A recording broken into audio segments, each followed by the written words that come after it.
नवपाषाण काल का मानव जब खेती करने लगा तो संग्रहण और आवश्यक हो गया और खेती करने के कारण संग्रहण की आवश्यकता ने उसे इस बात के लिए मजबूर किया कि वह संग्रहण करने के लिए कुछ इस तरह की चीज़ ईजाद करे जिसमें उसे रख सके, और वह चीज़ कहलाती है बर्तन।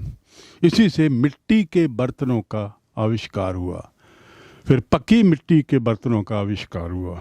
संभवतः अनाज को रखने के लिए और उसके साथ ही साथ तरल पदार्थों को रखने के लिए भी बर्तनों की ज़रूरत पड़ेगी और पड़ी होगी, और फिर पक्की मिट्टी के बर्तन इसी तरह बनाए जाने लगे, उसका आविष्कार हुआ।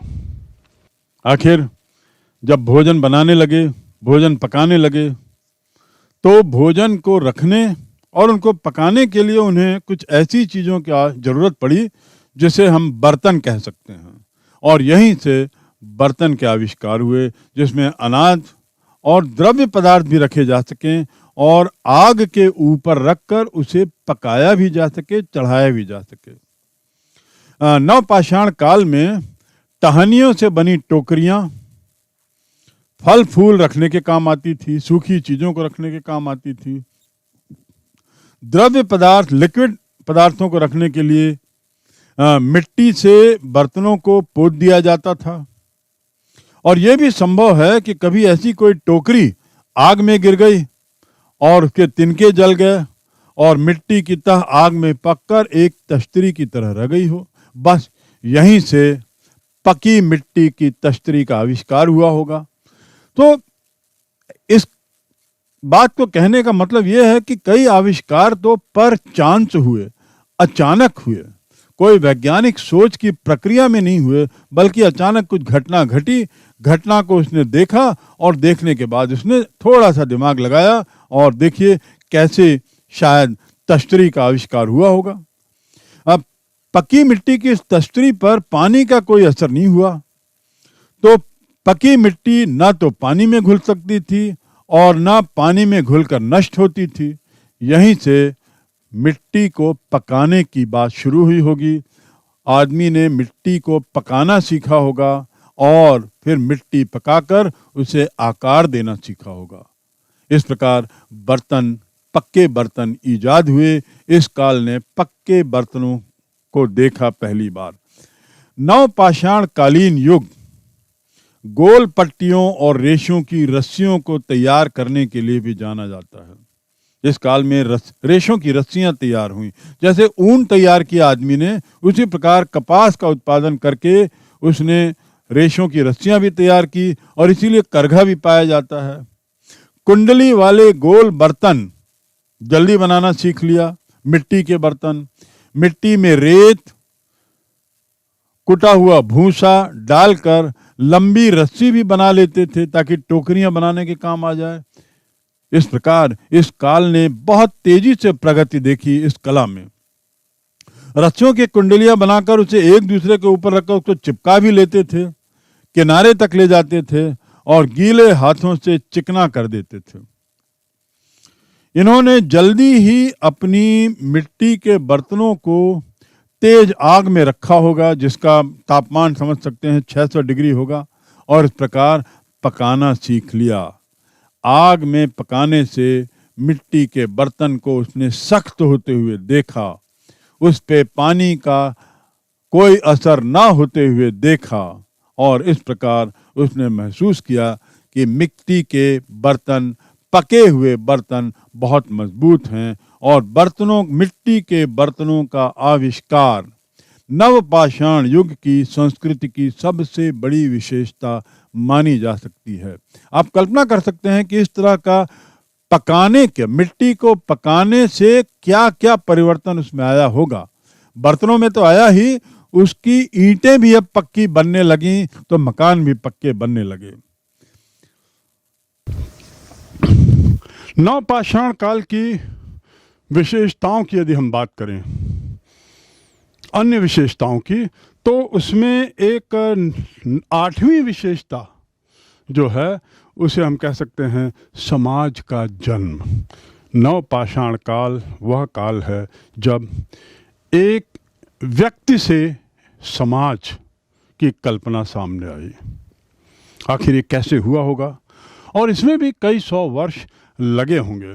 कृषि, पशुपालन, गृह निर्माण, घर बनाना, जानवरों को पालना, इन चीज़ों में उसे एक दूसरे के सहयोग की जरूर पड़ी होगी, और इसी सहयोग की आवश्यकता ने उन्हें साथ में रहने के लिए, और साथ ही सुरक्षा की आवश्यकता ने उन्हें साथ में रहने के लिए विवश किया होगा।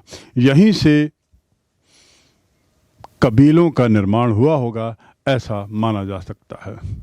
कबीले आए होंगे, एक तरह का, एक खास विचारधारा, एक खास तरह के जीवन यापन करने वाले लोगों का एक गुट। फिर ये लोग सामुदायिक हुए होंगे। ये जो कबीले थे, इनका एक तरीके से अपना गोत्र बना होगा। तो सामुदायिक भावना और गोत्र, इन दो को लेकर फिर समाज बना, अगला कदम समाज बना। सामुदायिक भावना, जिसको हमने बताया कृषि या गृह निर्माण या अन्य चीज़ों में सहयोग की आवश्यकता ने, और गोत्र यानी एक ही कबीले के लोगों का एक ही तरह की विचारधारा होने से जो बात पनपी। तो इस प्रकार समाज का जन्म हुआ। फिर सामूहिक संपत्ति की भावना आई होगी, विवाह की भावना आई होगी, और उसके बाद परिवार। तो इस प्रकार नवपाषाण काल ने, या उस काल की एक विशेषता ये भी मानी जा सकती है कि इस काल में समाज का उद्भव हुआ। इसी काल की अगली विशेषता राजनैतिक ढांचा या राजनैतिक संगठन की शुरुआत। कल्पना करिए, राजनैतिक संगठन की शुरुआत उस काल में कैसे हुई होगी, क्या हुआ होगा जिससे एक राजनैतिक आवश्यकता महसूस की गई। ऐसी कल्पना की जाती है कि संभवतः जिस कबीले का जिक्र मैंने किया है, इन कबीलों का एक एक सरदार, एक दो सरदार रहे होंगे। जो सरदार उस कबीले के लोगों के लिए एक सम्माननीय व्यक्ति रहा होगा, जिसके आदेशों का, आज्ञाओं का पालन उस कबीले के लोग करते रहे होंगे। और साथ ही सरदार भी अन्य कबीलों से या अन्य वस्तुओं से लड़ाई के समय पर, जरूरत पड़ने पर इस कबीले को नेतृत्व देता रहा होगा। यही नेतृत्व बाद में धीरे धीरे एक तरीके से इस नेतृत्व ने, इस कबीलाई नेतृत्व ने एक तरीके से एक राजनीतिक रूप लिया और राज्य में अपने को परिवर्तित किया। एक ढांचा बना जिसे हम राज्य कहते हैं। अगली विशेषता नवपाषाण काल की। नवपाषाण काल, जैसा कि आप काल से ही समझ रहे हैं, बहुत कम समय का काल है और इसने त्वरित परिवर्तन देखे। प्रारंभिक परिवर्तनों को तो बहुत समय लगा, पर बाद के जो परिवर्तन हुए, बाद के जो जीवन यापन का ढंग बदला, उसमें इतनी तेजी से परिवर्तन हुए कि उसमें समाज आया, परिवार आया, वैवाहिक पद्धति आई, राजनीतिक संगठन आया, और उसके साथ ही भाषा का विकास इसी काल में देखा गया। पूर्व में जैसे बताया गया कि ध्वनि मात्र केवल कुछ इशारों के लिए होती थी, उस ध्वनि का कोई अर्थ नहीं होता था। हाव भाव और भाव भंगिमा से तत्कालीन मानव अपने समूह के लोगों को संबोधित करता था। लेकिन भाषा का विकास नवपाषाण काल की शायद सबसे अभूतपूर्व, सबसे अहम घटना मानी जा सकती है। इसका प्रमाण नहीं है कि इस काल में लेखन कला प्रारंभ हुई हो, ऐसा कोई प्रमाण नहीं मिलता। लेकिन इस बात के प्रमाण बहुत हैं कि भाषा का विकास, भाषा की व्युत्पत्ति इस काल में कुछ शब्दों के साथ हुई होगी, और ऐसे ही शब्दों का भंडार बढ़ता चला गया होगा और फिर उसने भाषा का रूप लिया होगा। हर कबीले के अपने शब्द भंडार थे, हर कबीले की अपनी भाषा थी और अपने संकेत का तरीका था। तो इस प्रकार ये कहा जा सकता है कि शब्द भंडार बढ़ते बढ़ते प्रत्येक कबीले की भाषाएं बनी, प्रत्येक कबीले के अपनी खुद की शैली बनी, और इस प्रकार जितने कबीले उतनी भाषाएं।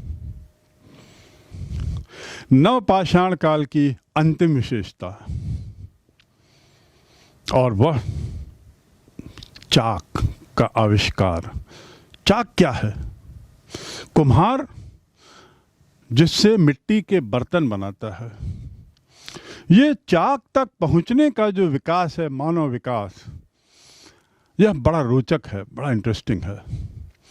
और संभवतः इसकी शुरुआत कैसे की हुई होगी, कि उसने चाक का आविष्कार कैसे किया होगा, यह भी एक सोचने की बात है। और पुरातत्ववेत्ता या जो लोग मानव विकास इतिहास का अध्ययन करते हैं और उस पर अपने विचार रखते हैं, उन्होंने समझा है कि शायद इसकी सर्वप्रथम शुरुआत हुई होगी जब उसने पेड़ों की गोल टहनियों को धक्का दिया होगा। और धक्का देने से उसने देखा कि एक धक्के से वो टहनियाँ या पेड़ के तने गोल होकर थोड़े दूर चले जाते हैं।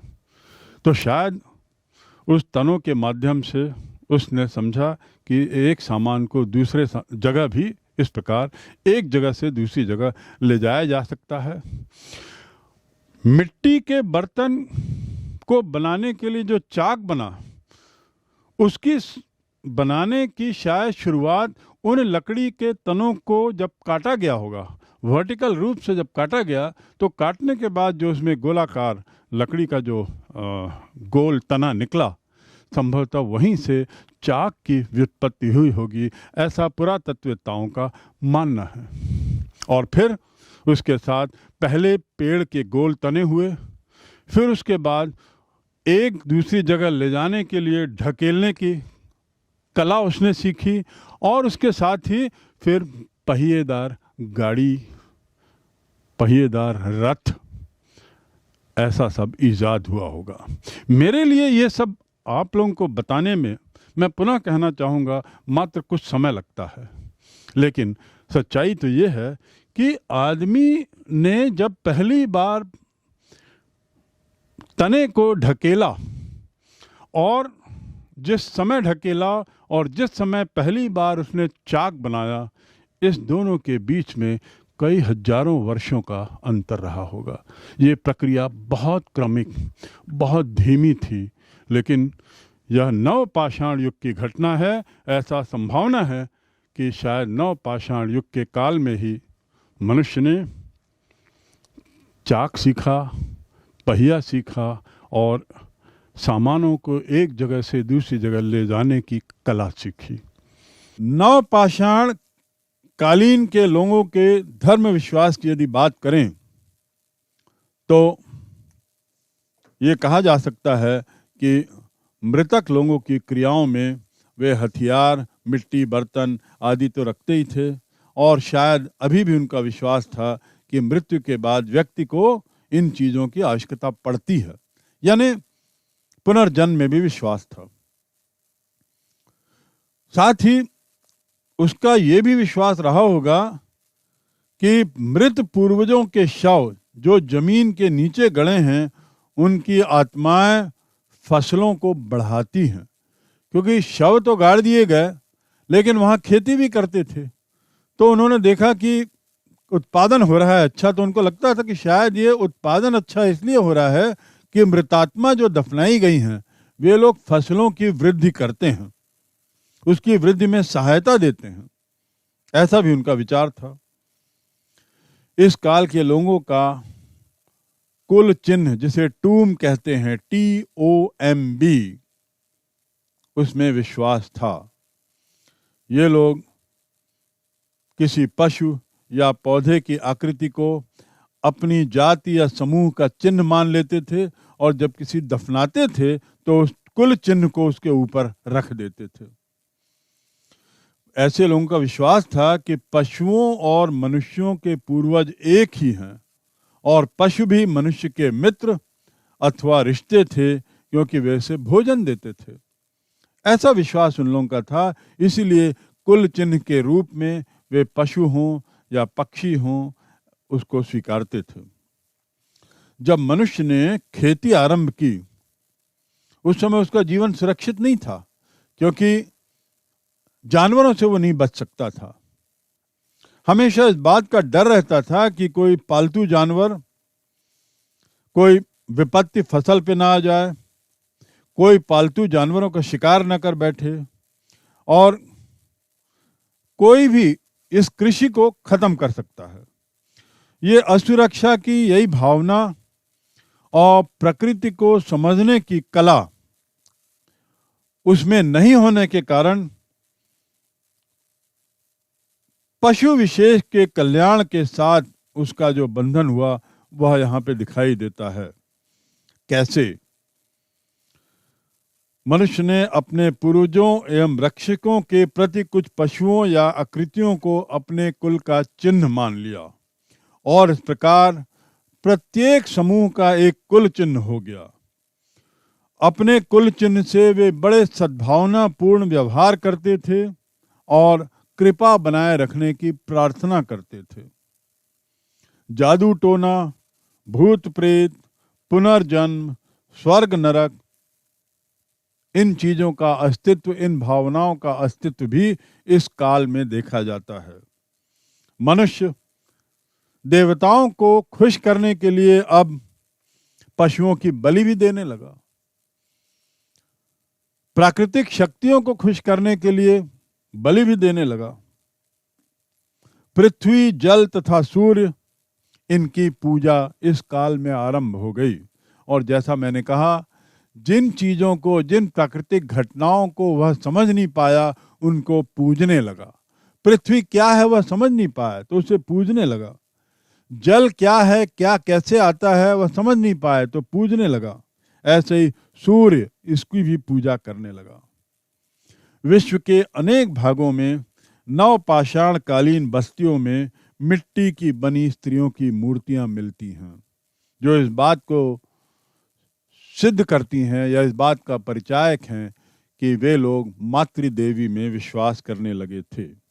और जब जमीन पर खेती करने लगा तो पृथ्वी को माता माना और छोटी मूर्तियों पर विश्वास कर वह उन्हें मातृदेवी का रूप दे उन्हें पूजा करने लगा और ऐसा मानने लगा कि इसकी पूजा से जमीन की जो क्षमता है फसल देने की वह बढ़ जाती है। जैसा उसने माना कि शव को दफनाने से ये लोग फसल बढ़ाने में मदद करते हैं, उसी प्रकार उसने माना कि मातृदेवी की पूजा अर्चना से फसल बढ़ती है।